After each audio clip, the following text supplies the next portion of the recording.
At Christmas, my sister introduced me to her boyfriend with a smug smile. This is the failure of our family. My parents laughed and agreed. He didn't say a word, just watched them. The room went completely silent. Then he gave a small smile and said, "Funny. Because you're fired. And we're done." It absolutely shattered me when I heard my own family call me a joke in front of a stranger. But what truly broke my heart was realizing they believed it, every single word. My name is Elena Moore, though for most of my life, that name felt more like an afterthought, a faded whisper. Standing in that dining room on Christmas night, watching Chloe crumble under Daniel's calm, deliberate words, something finally snapped inside me. Maybe it was the ghosts of 1,000 quiet slights. Maybe it was the ache of every year leading up to that moment. Because what happened at that dinner table didn't start there. It started a long, long time ago, years before Chloe ever learned how to wield a smile like a weapon. I grew up in a house that always felt a little off-kilter, like things were uneven before I was old enough to understand imbalance. My mother, my quiet anchor, died of breast cancer when I was nearly 16. Gentle hands, tired eyes, a soft voice that called me her brave girl. When she was gone, the house emptied out in ways that had nothing to do with furniture. It was like the oxygen thinned. And I had to learn to grieve her before I could even learn how to breathe again. My father remarried 6 months later. That was all it took. People said he was lonely. I think he was just terrified. Terrified of being left alone with a daughter who reminded him too much of the woman he'd lost. Tina came into our lives with bright lipstick, perfect hair, and a daughter who looked like she belonged on the cover of a teen magazine. Chloe. She was a year younger than me, but she carried herself like the world owed her sunlight. She walked into our home with new clothes, new energy, new rules, and suddenly, I felt like a guest in my own childhood. When my father looked at her, something in his face softened in a way I hadn't seen since my mother was alive. When he looked at me, he mostly looked away. Then came their child, my half-brother, born a year later. I tried to love him, and maybe I did, in a quiet sisterly way, but his arrival sealed the hierarchy of the house. It wasn't spoken out loud, but it didn't have to be. There were 2 sets of children in our home and 2 sets of laws. Chloe had dance classes, tap, ballet, jazz. I remember holding her glittery costumes while she showed off spins in the living room. She got new shoes every school year, sometimes twice. Her birthday parties were events, banners, cakes shaped like princess castles, rented photo booths, a DJ one year. When she turned 16, my father handed her a set of keys tied with a red ribbon. "That's my girl," he'd beam as she squealed. Me? I got hand-me-downs and a list of chores long enough to qualify as a part-time job. Elena, set the table. Elena, watch your brother. Elena, do the dishes so Chloe can finish homework. When I asked if I could join the art club after school, Tina looked up from the stove and asked, "And who exactly is going to cook dinner while you draw little pictures?" My father didn't object. He never did. His silence was permission for whatever Tina wanted. I learned early that my dreams came with conditions. Chloe's came with applause. Meals were the worst reminders. Tina always served Chloe first, bigger portions, the crispier chicken skin, the chocolate frosting corner of the cake. I waited. Sometimes I ate leftovers. Sometimes I didn't eat until everyone else was done. If I glanced at the good pieces, Tina would snap, "Don't be greedy, Elena. You always want what someone else has." When Chloe got praise, it was almost ceremonial. "That's my girl," my father would say, the pride in his voice thick and warm. When I got anything wrong, and it didn't take much, he barely looked at me. "Can you not cause trouble? I'm tired." Trouble. Somehow I was always the trouble.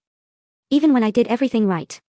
And Tina, she had a special talent for slicing me with sweetness. Whenever I cried, or even looked hurt, she would sigh dramatically. "You're so sensitive, just like your mother. Always emotional. It's exhausting." She used my mother's death as a leash. Anytime I pushed back on chores, on unfairness, on anything, she'd say, "Your mother would be ashamed of this attitude." I stopped talking after a while. Silence felt safer. Looking back, I think they were embarrassed of me. Not just for who I was, but for who they decided I would be. They liked Chloe's shine. They liked the idea of a daughter who made them look good. And Chloe was perfect for that, articulate, charming, pretty enough for people to stare, strategic enough to notice. She learned fast that she was the center of their world, and she played the part beautifully. Once, I heard my father telling a neighbor, "Chloe wants to study communications. She'll do amazing. She's so talented." The neighbor asked, "And Elena?" My father shrugged. "She's still figuring things out. Not everyone is college material." I was standing right there, holding a basket of laundry so heavy my arms shook. He didn't even lower his voice. All of it built slowly, year after year, like a story someone else wrote for me. A story where Chloe was the golden child, the star, the future, and I was the comparison point, the warning sign, the disappointment. "Why can't you be more like Chloe?" was practically a family motto. It hurts to say this now, but I believed them for a long time. I believed I was less, that I deserved less, that I should be grateful for scraps of time, of affection, of food, of approval. If someone gives you leftovers long enough, you start to think that's all you're meant for. So, when Chloe called me the failure of our family at Christmas dinner, it wasn't new. It wasn't shocking. It was just the same old story on a bigger stage, with better lighting, and more people watching. But Daniel's reaction, his silence, his eyes, then his words, was the first crack in that old script. The first sign that maybe the version of me they sold the world wasn't the real one. And if you're still with me, the truth gets darker before it gets better. The real breaking point came later: college, money, survival. And I'll tell you exactly how the label, failure, was forced onto me until I almost believed it was carved into my bones. Getting into college was the first time in years I felt something close to pride. I still remember the envelope, thin, ordinary, nothing like the glossy acceptance packages Chloe would later receive. But inside was a partial scholarship to a state university for a design and marketing program. It wasn't fancy. It wasn't Ivy League or a private college on the coast, but it was mine. I'd earned it. For one brief moment, I let myself imagine a life where I wasn't the afterthought of the family, where my work could speak louder than the labels they'd glued onto me. I showed the letter to my father with a trembling smile. He skimmed it, nodded mechanically, then placed it on the counter as if it were a grocery coupon. "That's good," he said. "But listen, money's tight this year. Chloe needs a strong college environment. You know how talented she is. We're sending her to Ridgeview. Private dorm, meal plan, the whole thing." He paused. "So, if you want to go to this place, you'll have to figure out housing and other costs yourself." There was no discussion, no attempt to find a way, no, let's see what we can do. He'd already made up his mind. Chloe's dreams deserved to be funded. Mine needed to stay small enough to pay for with a loan. So, I did what I always did. I adapted. I enrolled anyway, took out what loans I could, and found a cheap place to rent, a room in a shared house near a bus route. Every weekday, I sat on a bus for an hour, sometimes more. Colorado traffic made time unpredictable, watching other students hop into cars their parents bought them. Then, I'd head straight to classes, scribbling notes until my wrists cramped. After that, I rushed to my part-time job at a cafe where I wiped tables, poured lattes, and forced a smile until closing. Nights blurred into a cycle of exhaustion. I'd get home around 11 p.m., start homework, and often fall asleep over my laptop. Some nights, I barely slept 4 hours. My roommates partied. I studied through the noise. Winter crept into my bones. The house heater broke. I sat in layers, typing until my fingers stung. But I kept going. I believed hard work would mean something. Meanwhile, Chloe posted pictures from her dorm, spacious, modern, decorated in pastel shades. She bragged about her roommates, her journalism professors, her dining hall brunches. My father updated the neighbors with pride. "Chloe's studying marketing. She's so gifted, really going places." Tina chimed in. "She's always been special." "And what about me?" "Oh, Elena's figuring life out," they'd say dismissively. "She's not really college-oriented." I once overheard Tina telling a neighbor, "She doesn't have the stamina for academic pressure." Chloe was always the strong one. The neighbor said nothing, just gave me a sympathetic look as I stood there holding a garbage bag I'd volunteered to take out. Despite the exhaustion, despite the loneliness, I pushed through the first semester. My grades weren't perfect, but they were solid. I kept hoping someone, anyone, would say they were proud, but no one asked. No one cared.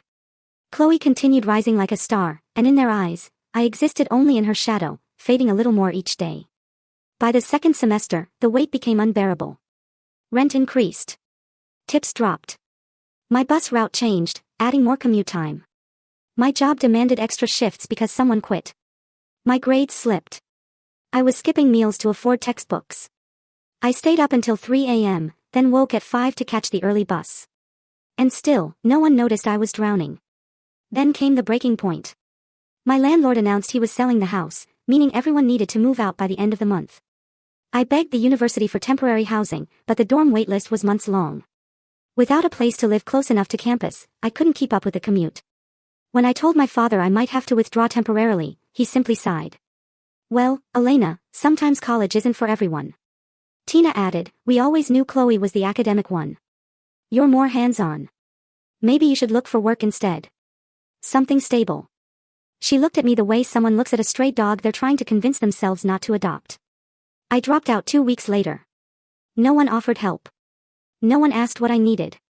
No one even helped me pack. I stuffed my clothes and 2 notebooks into trash bags and moved into a tiny studio above a laundromat, so close to the machines I could feel them vibrating through the floor. No farewell dinner. No, we're proud you tried. No comfort. Just silence. The night I moved in, Chloe texted me. Well, guess you're on your own now. Try not to screw it up this time. I stared at the message for a long time. Then I turned off my phone and sat on the edge of the creaking bed, listening to the hum of washing machines beneath me. A part of me wanted to cry, but the tears wouldn't come. It was as if I'd cried too many times already and run out. That was when the label finally stuck, failure. Not because I failed, but because they needed me to fail to keep the family story intact. Chloe, the star. Me, the cautionary tale. But life has a way of twisting when you least expect it. I didn't know it then, sitting in that cramped studio with nothing but my determination left, that the very place where I felt most broken would become the birthplace of a version of myself even my family couldn't imagine. And the path to that transformation was harder, lonelier, and more unexpected than anything I had lived through up to that point. The studio above the laundromat wasn't much, peeling paint, a single window that rattled when the wind hit it, and a floor that shook every time someone downstairs overloaded a washing machine.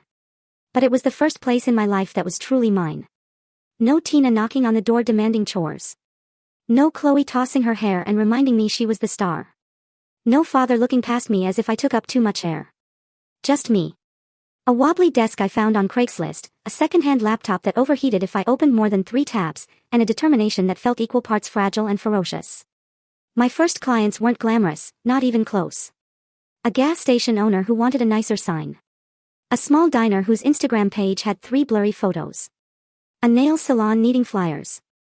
I charged almost nothing at first, $1.40 for a logo, $75 for a simple website mock-up.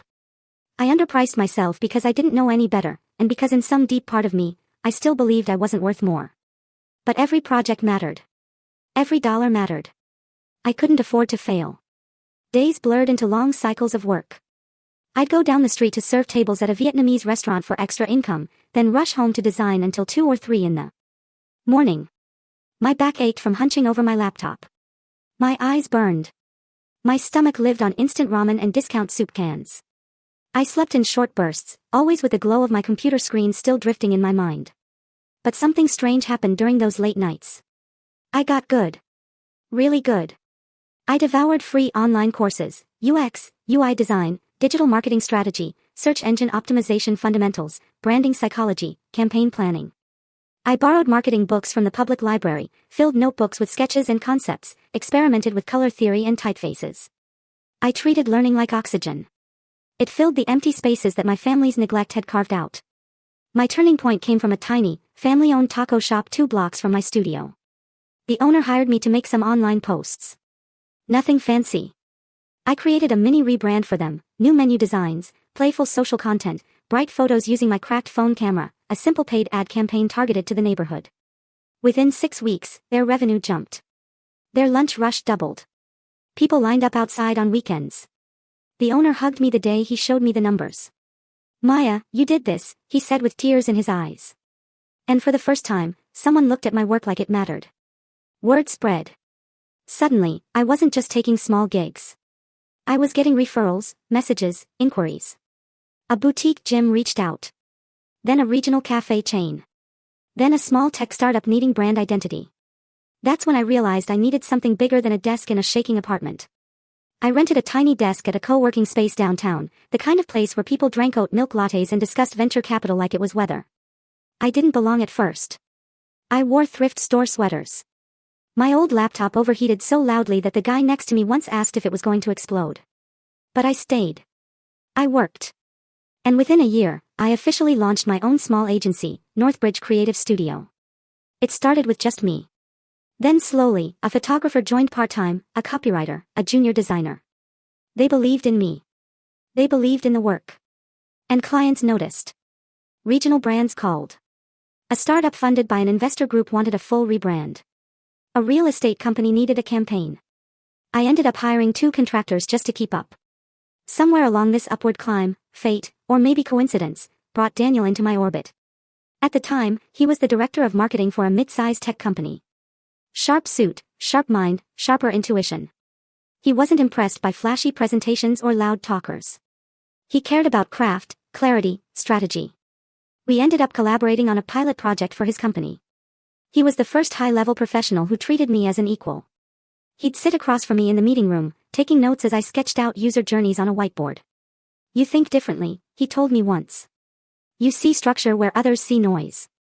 For someone who'd been called a failure for half her life, those words hit deeper than he knew. Our partnership turned into repeat work. Repeat work turned into friendship. Friendship into trust. We spent late nights discussing market gaps, branding trends, the future of digital agencies. One night after we finished a major pitch, he looked at me and said, "Why aren't we doing this on our own? Together?" I thought he was joking. He wasn't. Over the next 6 months, we built the foundation for something bigger, Northline Media Group. A modern agency, ambitious but grounded in real strategy, not empty buzzwords. Daniel became the CEO and public face. He had the presence, the connections, the confidence that opened corporate doors. And me? I became the co-founder, the architect behind the systems, the creative engine, the majority shareholder. I didn't want the spotlight. I didn't want to be the one on stage. I just wanted to build something that was mine, something no one could take credit for except me. We kept my role quiet, not for secrecy, but because I asked for it. I liked creating from the shadows. I liked building without having to justify myself. And if I'm honest, a part of me didn't want my family knowing. I didn't want them turning my success into something they could claim. To the outside world, and especially to my parents, I was doing freelance marketing stuff, barely scraping by. They never asked how I was doing anyway. They never asked where I lived or whether I had food or whether I was safe. In their eyes, Chloe's life was still the only one worth narrating. They had no idea that while they paraded Chloe as the star student, the future executive, the pride of the family, I was quietly building an empire, brick by brick, campaign by campaign, night after night. They had no idea that the girl they dismissed, the girl who slept above a laundromat, was becoming someone powerful enough to change the trajectory of all our lives. And they definitely had no idea that their golden daughter would soon walk straight into a company I owned, completely unaware of who truly signed her paycheck. Chloe's rise after graduation was predictable in the way a storm you see forming on the horizon is predictable. I could sense it coming long before it arrived. Once she walked across her stage in a sparkling white dress and collected her communications degree, the world, at least our family's version of the world, opened its arms to her. My father boasted to every neighbor within a 5-mile radius that Chloe was destined for greatness. Tina arranged celebratory dinners, posted filtered photos online with captions like, "So proud of our shining star." And me? I watched from a distance, quietly paying my staff, closing new contracts, and building Northline Media with Daniel, one milestone at a time. My success was deliberately invisible to them, not because I was hiding out of fear, but because I didn't owe them my story anymore. Chloe got her foot in the door at our company through someone she'd met at an alumni networking event, a senior producer who thought she had potential. Daniel, not yet knowing she was my stepsister, interviewed her. He told me later that she came across as polished, ambitious, and eager to prove herself. "She has charm," he said during our weekly strategy meeting. A little too rehearsed, maybe, but she could grow. My chest tightened for a moment, but I kept my expression neutral. I didn't mention Chloe. I didn't say she'd once called me a leech for borrowing her hair straightener, or that she'd spent years performing confidence while crushing mine.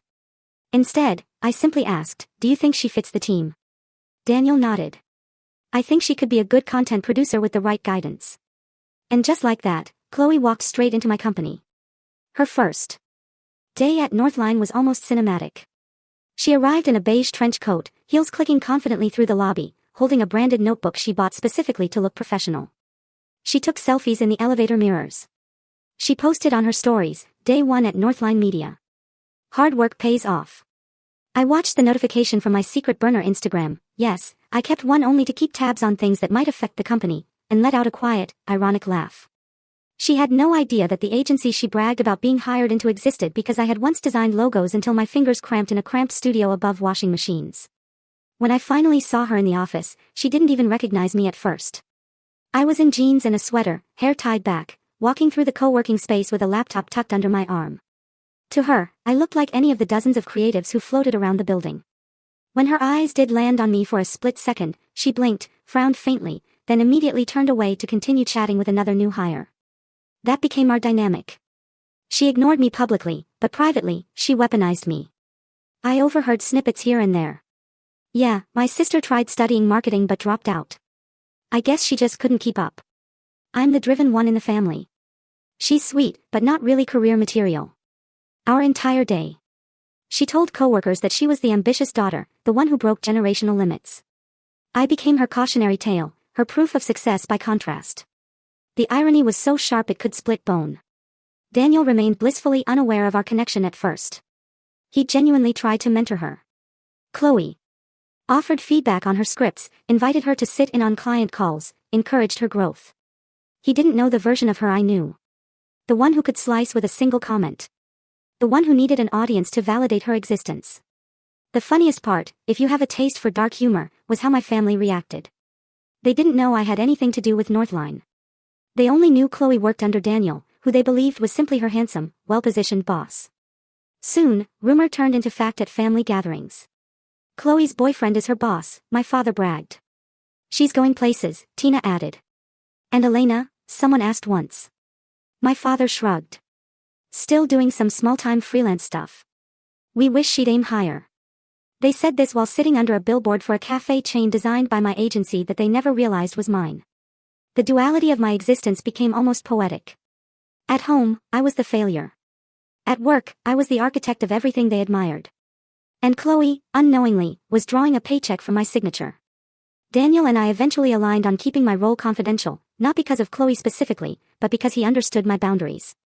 Let them underestimate me, I told him one night as we reviewed financial projections. It keeps the noise away. He smiled softly. You like being the ghost in the machine. Exactly. So, we kept two things unsaid. 1. Northline Media was my company as much as his. 2. I was the majority shareholder behind the scenes. It was a strategic silence, a weapon really. Information is one of the most powerful tools in the world, and withholding it from the people who had underestimated me my entire life felt not like revenge, but like reclaiming a truth they had buried. Chloe had no idea the stage she was walking onto. She didn't know whose work she was presenting. She didn't know who reviewed the monthly revenue reports. She didn't know who approved hiring budgets. She didn't know that the ghost in the machine could see her metrics, her projects, her performance logs. Every mistake she tried to disguise with charm. She certainly didn't know that one day, her ambition would collide directly with my patience, and that collision would become the explosion that unraveled everything. But at that moment, watching her pose at the office coffee bar and flirt her way through introductions, I stayed silent. There was no reason to intervene. Not yet. Because the thing about storms is they don't destroy instantly. They gather pressure. They spiral. They build. And Chloe had just stepped into the eye of one she created herself. It happened on a Tuesday morning. The kind of morning where the sky was gray, the office was quiet, and nothing seemed important enough to prepare me for the punch that was coming. I was reviewing wireframes for a new client when my phone buzzed with a LinkedIn notification. Normally, I ignored them, but the preview caught my eye, so proud to have led this campaign. And there it was, Chloe's face, smiling confidently beneath the Northline logo, announcing a brand new marketing campaign she had supposedly developed from scratch. My stomach tightened. I clicked the post. The tagline, the visual direction, the emotional hook, even the color palette. Every piece of it was identical to the concept document I had drafted weeks earlier and shared only with Daniel for an internal proposal. It wasn't just similar. It was mine, word for word in some parts. She didn't even bother changing the structure of the pitch deck she used in her video. At first, I felt confusion, then disbelief, then a cold, sinking clarity. She had taken my work, not by accident, not by coincidence. She had gone into our internal folders I built, structured, and protected, and stolen an entire campaign as if it were a pair of earrings she could slip into her purse. A message popped up on my screen before I could even process my anger. It was from a young intern on the content strategy team. A kind, shy kid who reminded me a little of my younger self. Hey, I'm not sure if I should be telling you this, the message began, but something weird happened yesterday. What followed made my fingers go numb. He told me Chloe had bragged in the break room, loudly, that her pathetic sister once tried to pitch a similar idea, but never followed through.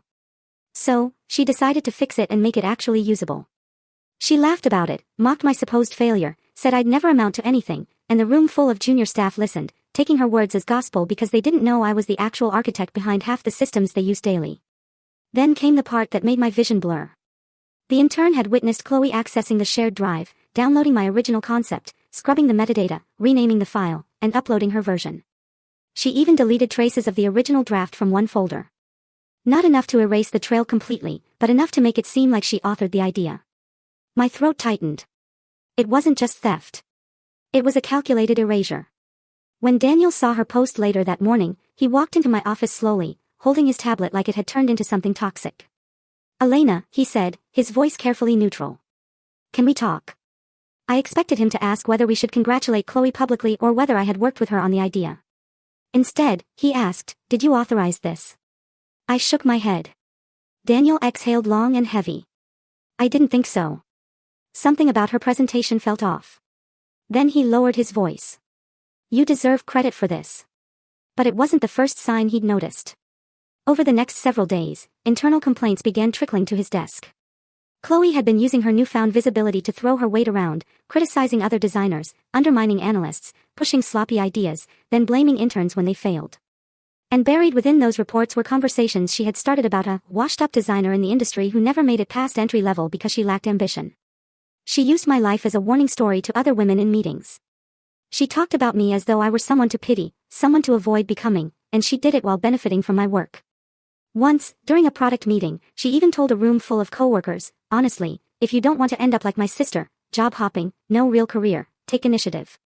Don't wait for handouts." Hearing that secondhand was like being slapped in a dark room where no one knew I was present. I realized something deeply painful. Then my family's cruelty hadn't just wounded me, it had shaped her. She grew up believing she was superior because the household taught her that I was the example of failure. So stealing from me wasn't immoral to her. It was natural. It was justified. It was what she believed she deserved. One afternoon, Daniel pulled me into the conference room and shut the door.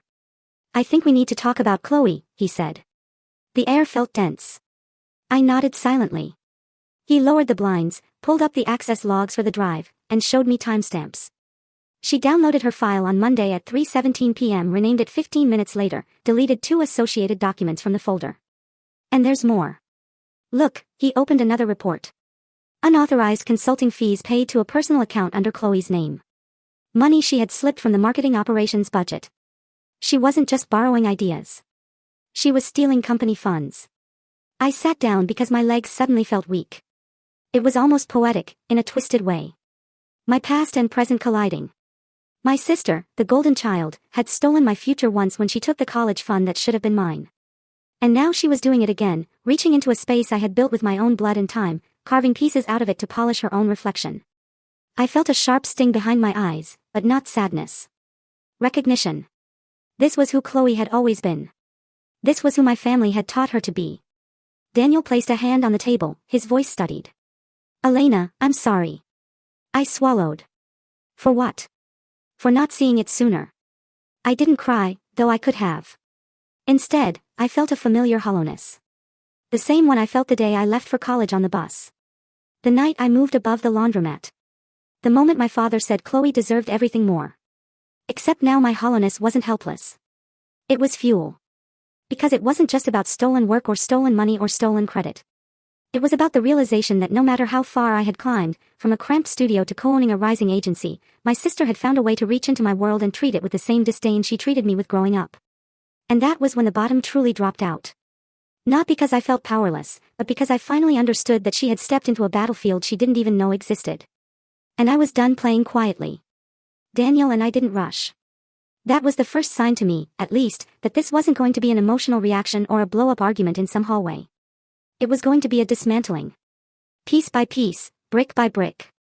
The way you take apart a machine to show exactly which screw is rusted. We sat down together in the conference room late one evening after everyone else had gone home. The office lights were dim, the city beyond the windows quiet. Daniel placed his laptop on the table like it was an evidence box. I opened mine beside his, and then we began. First came the access logs. Every action made on the company drive is recorded: time, user, device, location. Daniel clicked through the timeline slowly. "Here," he said, pointing. Monday, 3:17 p.m. Chloe accessing my concept file. She downloaded it here. Then, a few minutes later, 3:03 p.m., file renamed under her directory. At 3:40 p.m., it was uploaded into a new folder she created. And then, the part that made my jaw clench, 2 associated drafts had been deleted. Not moved. Deleted. Daniel opened another folder, internal presentations. Look at this. There it was. A pitch deck with Chloe's name in the corner, Chloe Moore, lead creative. She had taken my concept and represented herself as the originator. The deck included screenshots from my original prototype, color codes I had selected, and one line verbatim from my research summary. Then we moved to emails. Some were innocuous, forwarded client briefs, scheduling follow-ups. Others weren't. One thread showed Chloe messaging a junior designer, instructing him to clean up a slide that clearly originated from my drafts. Another asked a strategist to expand on my idea, despite her never having contributed a single note to that idea. We opened Slack conversations. She'd been subtly undermining team members, pushing blame when deadlines were off, and painting herself as a victim of incompetent colleagues. Then Daniel clicked into one final tab, screenshots. A whistleblower from the analytics team had sent them privately. In them, Chloe was venting about me. "She's exactly what happens when you have no ambition," she wrote. "She's my sister, and she still hasn't made a proper career. I had to fix her idea because she can't think strategically." Seeing my life used as a punchline inside my own company, that was its own kind of sting. But the twist came next. Daniel opened the financial dashboard. At first, it looked normal, transaction logs, budget allocations, vendor payments. But then he highlighted a string of small consulting fees. $300 here. $700 there, $1,200 the next month, each labeled vaguely as external audit support or strategy consultation. He zoomed in on the account numbers. They all pointed to the same personal checking account, Chloe's. And each payment coincided with her social media posts, flaunting new purchases, handbags, spa days, and eventually a down payment on a white Jeep Cherokee she had proudly shown off. "She's been siphoning budgeted funds," Daniel said, voice tightening. "It's fraud. Clear as day." As I scrolled through the transactions, another memory clawed its way up, one I had buried for years. The night my father told me he couldn't contribute to my college housing. The day Tina mentioned tuition was tight because Chloe deserved a good education. Their insistence that Chloe's needs came first. For years, something about that didn't sit right. Now I knew why. I pulled out the old binder from my bag, the one with all my childhood documents. I hadn't looked at it in years. I flipped through until I found the college savings account information, the bonds my grandparents had left me, the documentation that had belonged to my mother. My heart sank as I compared the balance at age 15 to the near-zero balance 2 years later. Daniel watched me carefully. "They used it." I nodded slowly. "They emptied it," I whispered. "Everything my grandparents saved for me. Everything my mother left behind. It's all gone. To send Chloe to a private college, to fund her study abroad semester, to buy her a car because every young woman needs to feel safe. All while telling me I wasn't college material. All while calling me ungrateful for questioning why they couldn't help." Daniel leaned back in his chair, rubbing a hand over his face. "Elena, this is more than an office issue. This is systemic theft, personal, financial, professional." And that was when something inside me clicked. I wasn't crying. I wasn't shaking. I wasn't even angry anymore. I felt an icy, focused calm, the kind you feel right before a storm breaks. We gathered everything: access logs, screenshots, Slack messages, email chains, transaction reports, bank statements from my childhood, screenshots of Chloe's bragging posts, her consulting fee deposits, her stolen pitch deck, every digital footprint she left behind like breadcrumbs leading straight into a fire. Daniel organized the files into a legal folder. "This is enough for termination, an internal audit, and potential legal action." Then he went silent for a long moment. "Elena, I need to ask."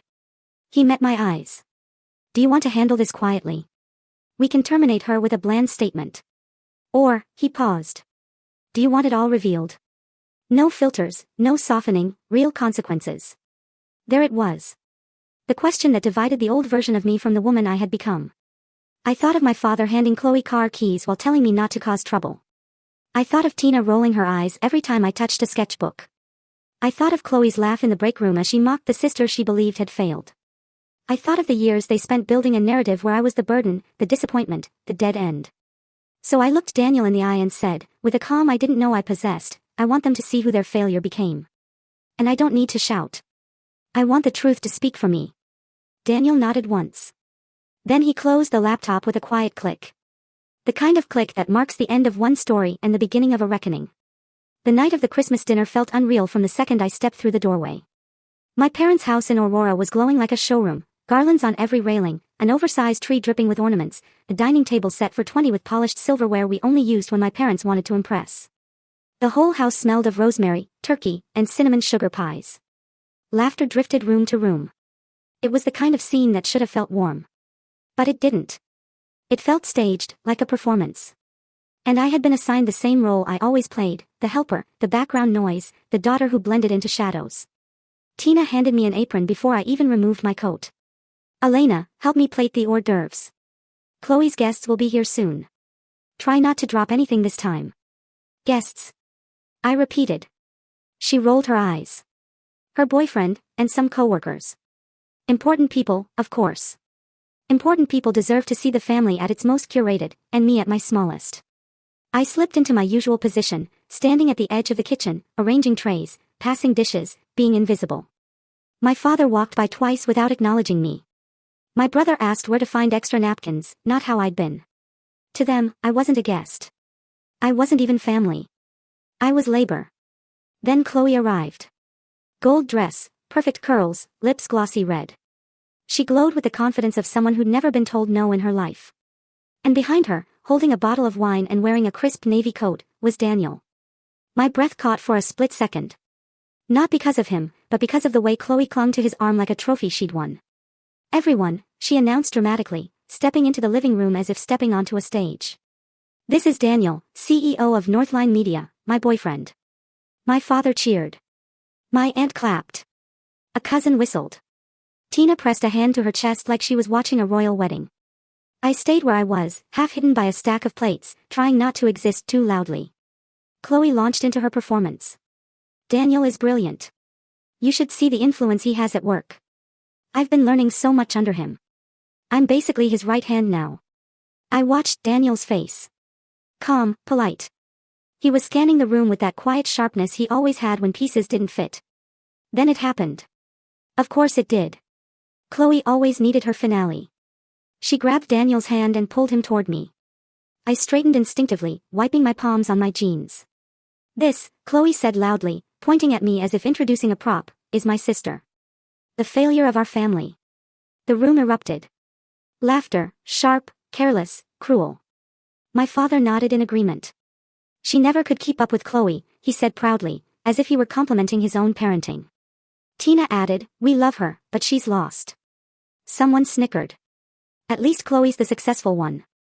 It was a familiar sting, but still it hit. Every cruelty from childhood condensed into one moment under bright Christmas lights. I braced myself for Daniel's polite smile, or his uncomfortable laugh, or his attempt to smooth over the awkwardness. But he didn't do any of those things. He went still. Absolutely still. He looked at Chloe, then at my father, then at Tina, then finally at me. Really looked at me, as if to say, I see exactly what's happening. The room quieted, expecting him to join the mockery. He didn't. Daniel set his wine glass on the table with deliberate care. Then, in a voice clear enough to slice through every conversation, he said, interesting, because you're fired, Chloe. Silence. A fork fell from someone's hand. Daniel continued. And we're done. He said it calmly. Not angry, not loud, just final. The way a door closes when it's never opening again. Chloe's smile collapsed. Huh? What? Daniel, you're joking. But Daniel wasn't joking. He pulled his iPad from his coat and tapped the screen. I think your family should see something. And then, before 20 witnesses, under twinkling lights and a garland made of fake pine, he projected everything onto the TV. First, the original concept file I created. My name in the metadata, timestamps, draft layers, the full creative path. Then the version Chloe had presented as her own. Her login history, her edits, her deleted files, her emails labeling herself lead creative, her consulting fees, the stolen money transferred into her personal account. Each line item lit up on the screen like a confession. Gasps rippled through the room. My father blinked rapidly, as if the screen were lying. Tina clutched the back of a chair. My brother whispered, no way. And Chloe. She looked like her world was cracking open in slow motion. Daniel turned to the room. What she stole does not belong to her. And just so everyone here understands the gravity, Elena is the co-founder and major shareholder of Northline Media. She built the systems your daughter exploited. Every face turned toward me, as if I'd been invisible and suddenly materialized. Daniel finished. Chloe is terminated effective immediately for IP theft, fraud, and breach of trust. HR will follow up, and yes, the industry will be informed. He stepped back. The decision was final. No negotiation, no softening. My father sputtered. Elena, co-founder. That's impossible. He trailed off, unable to finish the sentence he'd been reciting my whole life. Tina stared at me like she'd never seen me before. My brother looked embarrassed for Chloe, not for me. And Chloe, her face blotchy, eyes darting around the room, finally screamed, "You're lying. She's nothing. She's a failure." But the truth was glowing on the screen behind her. And for the first time, she was the one who had no audience left to perform for. Daniel closed his iPad. "Merry Christmas," he said coldly. And just like that, the entire narrative my family had built, the hierarchy, the favoritism, the mockery, shattered in front of every person who once laughed at my expense. I didn't smile. I didn't gloat. I simply breathed. For the first time in my life, the room was quiet for me. Not because I was invisible, but because they finally saw me. The morning after the Christmas disaster arrived cold and gray, the kind of morning where the air itself feels bruised. I'd barely slept. My phone had exploded overnight, missed calls from relatives, frantic messages from cousins, 3 different voicemails from Tina alternating between hysterical crying and furious demands. I ignored all of them. Around 10 a.m., someone pounded on my apartment door hard enough to rattle the frame. I already knew who it was. I opened it to find my father and Tina standing there, stiff and tense, holding a manila envelope like it was some sacred offering. They didn't greet me. They brushed past me into my living room as if they still had that right. Tina set the envelope on my coffee table and inhaled shakily. "Elena, we need to talk. This situation has gone too far." Situation. They said it like Chloe's fraud was a spilled drink at a dinner party. My father cleared his throat. "Your sister is devastated." What Daniel did. What she did, I corrected. He waved a hand dismissively as if correcting him was impolite. "Regardless, your involvement has made things difficult, but we came with a solution." I didn't sit. Neither did they. Tina pushed the envelope toward me. Inside was paperwork to transfer part of the house into your name and a portion of your inheritance early. The word, inheritance, made something deep inside me go cold. I opened the envelope. Deeds, account transfers, a check. But attached were 3 additional pages, conditions. "If you sign these," my father said, smoothing his tie, "you agree not to pursue legal action against Chloe, not to report anything to HR or the industry board. And you'll tell Daniel this was just a misunderstanding." Misunderstanding. Fraud, theft, lies boiled down to a misunderstanding because it benefited their golden child. Tina clasped her hands dramatically. "Honey, family keeps things inside the family. You don't air dirty laundry. You don't ruin your sister's future over a mistake. She's fragile. She's worked so hard. You owe her the chance to rebuild." I stared at them. "I owe her." "Yes," Tina insisted. "She's always been there for you, and she's the face of the family and now your father's clients. Our reputation, people talk.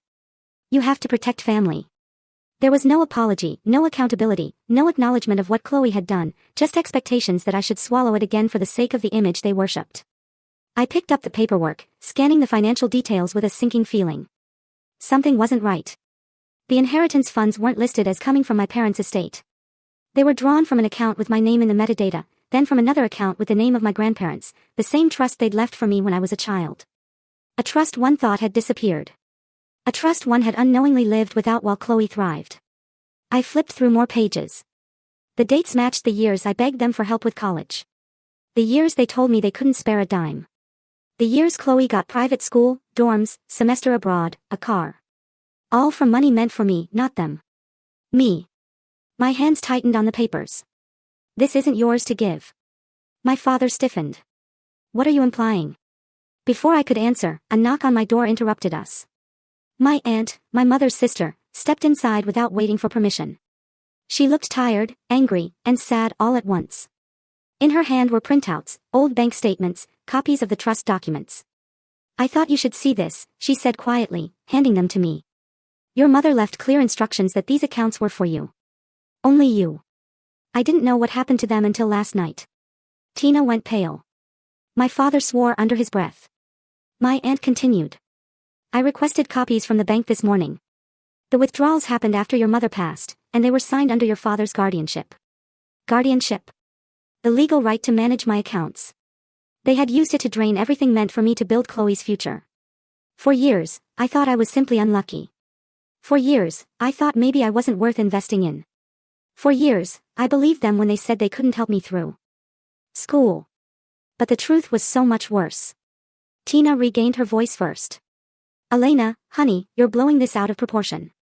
We needed that money for Chloe. She had promise. She had potential. And look, we're offering some of it back now. I laughed. Not because it was funny, but because it was unbelievable. So, let me get this straight, I said slowly. For years, you told everyone I failed because I wasn't good enough. You told me I wasn't college material. You let me struggle, work double shifts, ride buses in the snow while you spent my savings to make Chloe look like the family success story. Neither of them answered. Their silence was finally honest. I held up the papers. You called me a failure, but you built your entire star daughter on money you stole from the one you said would never be anything. Tell me, how does that work? How do you steal from a failure to build a masterpiece? My father's expression twisted. If you tell anyone about this, Elena, you'll ruin this family. We'll have no choice but to tell them our side, the truth about how ungrateful you've always been. We can make sure they know what you really are. There it was.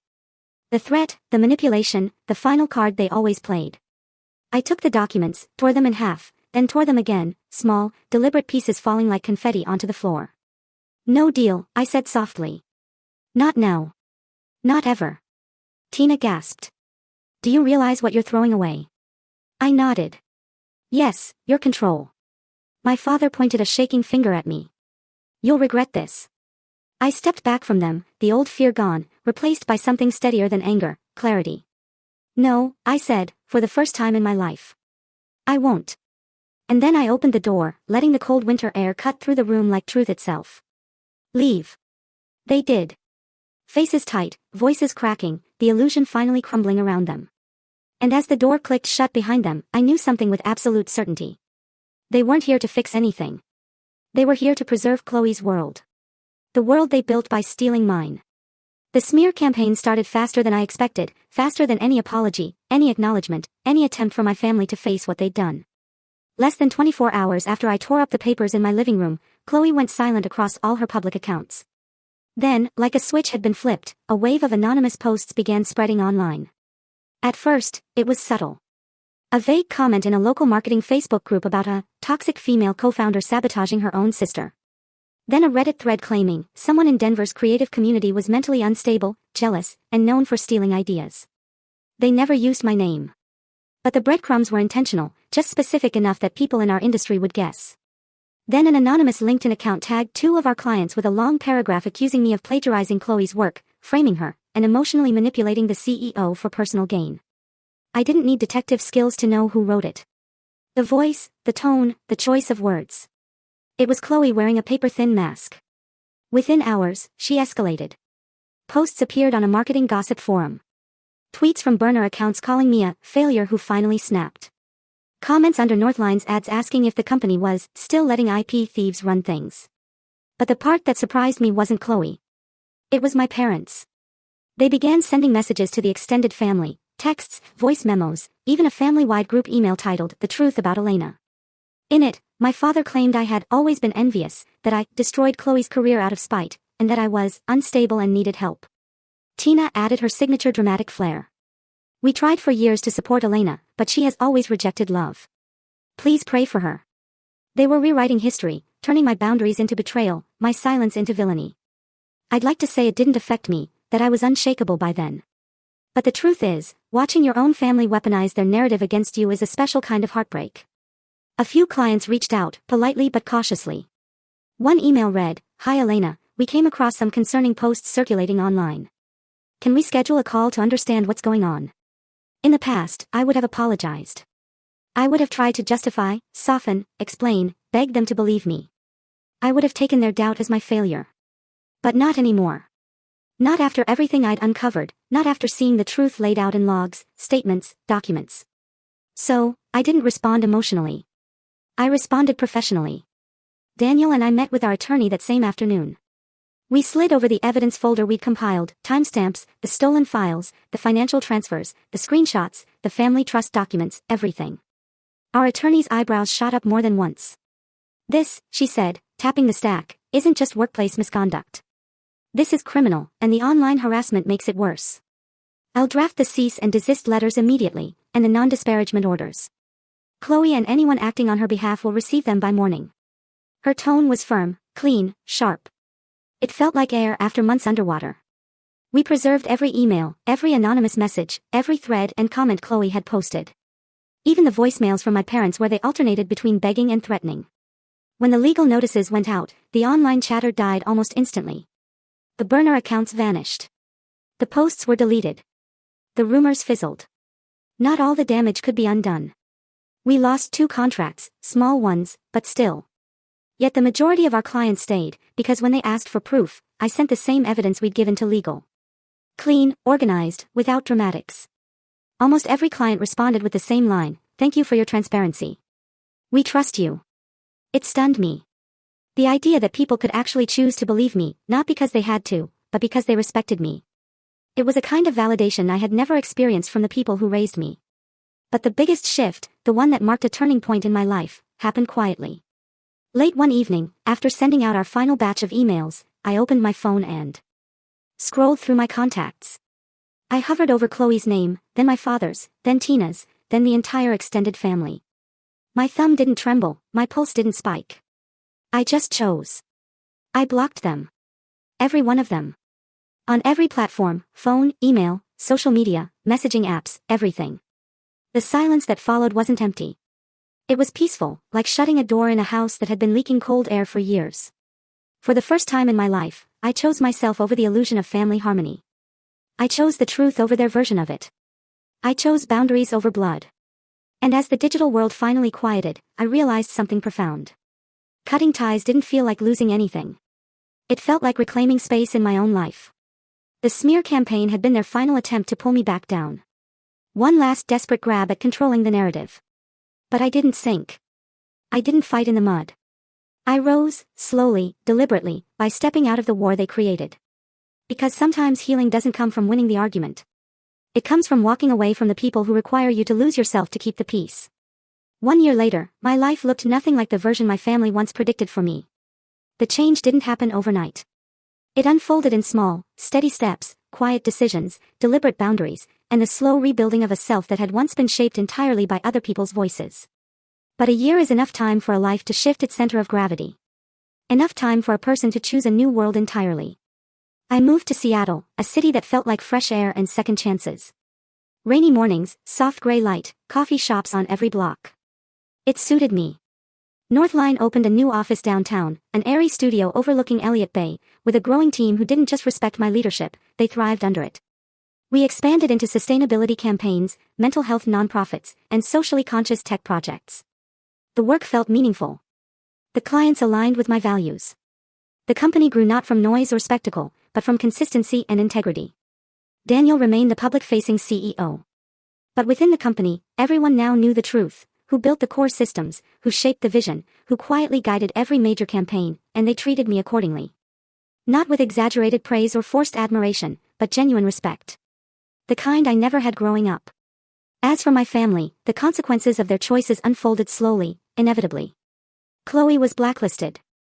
The termination, the flagged HR reports, and the documented fraud made her unemployable in any reputable marketing firm. Every application she submitted was red flagged in the industry portals. She tried freelancing under a different name, but clients eventually discovered the truth. She bounced between temporary administrative jobs, short-term contracts, retail shifts, anything that didn't require references. Her social media went from curated glamour to silence. I didn't celebrate her downfall. I didn't watch with glee, but I did feel something settle inside me. A quiet acknowledgement that actions eventually catch up to everyone. My parents didn't escape either. The audits triggered by the trust documents reached the IRS. Those creative withdrawals they made under my name. They had to answer for them. Lawyers became involved. Assets were reviewed. They ended up selling their boat, then their vacation cabin, then refinancing the house they once flaunted. Tina stopped posting pictures of lavish dinners. My father stopped boasting about his star daughter. Their world shrank, financially and socially. I didn't interfere. I didn't watch closely, but I heard enough to know that they were finally living within the consequences of choices they believed they'd never have to face. And then came my first Christmas on my own terms. No screaming matches, no forced smiles, no hierarchy of who mattered more, just warmth. I hosted a small gathering with the people who had become my chosen family, my team, a few close friends, Daniel's partner and her little daughter, neighbors who had welcomed me during my first months in Seattle. We cooked together, laughed over burnt cookies, exchanged small gifts we had made rather than bought. Then, before dinner, we bundled up in coats and scarves, and spent the evening delivering care packages, blankets, socks, warm meals, to the unhoused community near Pioneer Square. We donated toys to a local shelter for children. We visited a retirement home to drop off holiday cards. It felt like the kind of Christmas I had always imagined as a child, but never experienced in my own family's house. A Christmas without cruelty disguised as humor, without competition or comparison, without being assigned the role of background servant. Standing under the soft glow of streetlights that night, I felt lighter than I had in years. Not healed completely. Healing isn't a destination. But whole enough to breathe freely. And I realized something important. Even after everything, even with the distance, the betrayal, the years lost, a part of me still felt the old ache for the family I wished I had.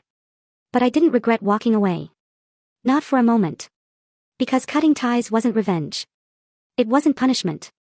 It was self-respect. It was reclaiming control over a story I didn't write, but was forced to live through. It was choosing peace over proximity. Sometimes the most loving thing you can do for yourself is to step out of the fire. Even if the people who lit it share your blood.